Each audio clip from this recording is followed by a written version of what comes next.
got the 411? Who's got the 411? We got the 411. Recently in LA, the BET Awards took place. Everybody was watching. Huge ratings. Big kudos to Deborah Lee and the BET family. They got over 8 million viewers that night. I think it's the biggest viewing that they've had in a long time. Great stars were being awarded, obviously, and honored. I think one of the things that's really key is amongst those awardees, Nicki Minaj in particular, she started talking about how great it is that BET is there as a vehicle to show black excellence. Chris Rock talked about it in his opening monologue. This is the BET Awards, Black Entertainment Television for you guys who don't know. But he was saying, hey, this is BET. We honor black talent, black excellence. Right. And Nicki Minaj said at the end of her speech, it's great that BET is here to have this black-owned network. It is not black-owned anymore, and I think it's unfortunate that some of the awardees weren't even aware of the fact that Bob Johnson sold BET several years ago for $3 billion. So, I mean, that's one issue.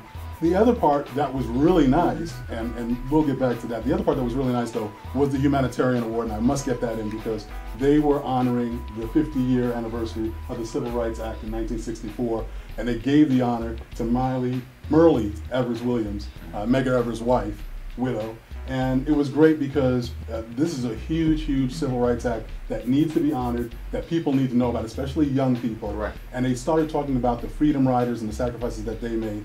It was really juxtaposed with that honor, that humanitarian award, with Nicki Minaj still thinking this is a black-owned network. That was really kind of odd. So, I mean, what do you guys think about that?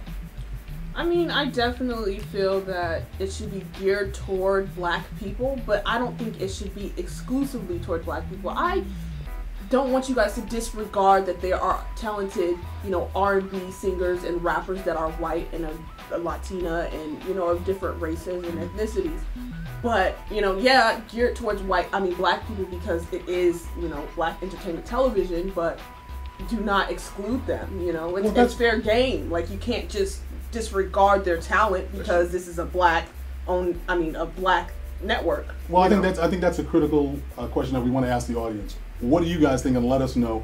Should it be exclusive? Should the nominees have to be black in order to get on the show? Because there is a lot of mainstream award shows that honor and let everybody else in. Should we have this piece for the talent that's out there that's black? But even if you want it to be exclusive, will it even be exclusive because it's not owned? It's not owned by it's black people. Viacom owns it, so they're not going to let that happen. VH1 and everything else. Well, okay, but that's another award. They're not going to let that happen. That's another aspect we got to put on it. Right. The that's awards, another story. It's not fair. Like, if you're competing, like Nicki Minaj and Iggy Azalea, they're two rappers, female rappers. They should both, have an equal shot at getting an award.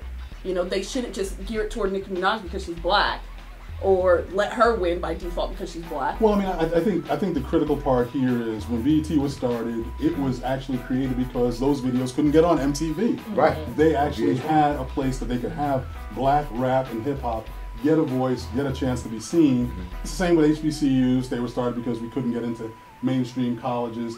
All of those things, have they run their course? Obviously there have been white students going to HBCUs, right. But is this something where, do we need to have this little piece for ourselves? I think you guys are saying it doesn't need to be exclusive. No. I think it needs to be more exclusive, catered towards black people. That's where a lot of their sources of income come from the black community, from the black social media, from the black social campus, I guess. And then we look at the Oscars and the Emmys and how they're both nominated, black people and white people. How the equation of white winners to black winners aren't on the same level. That's where BET should step in and say, all right, we're going to show a little bit more love and more catership to our black community. That's who watches. Well, I think it's an important conversation. We're going to continue to keep you guys posted, and we definitely want to get your feedback on it because it's a really important conversation. I think that we need to have ongoing as we go through the award season coming up. Right. They got the 411. Who's got the 411? We got the 411.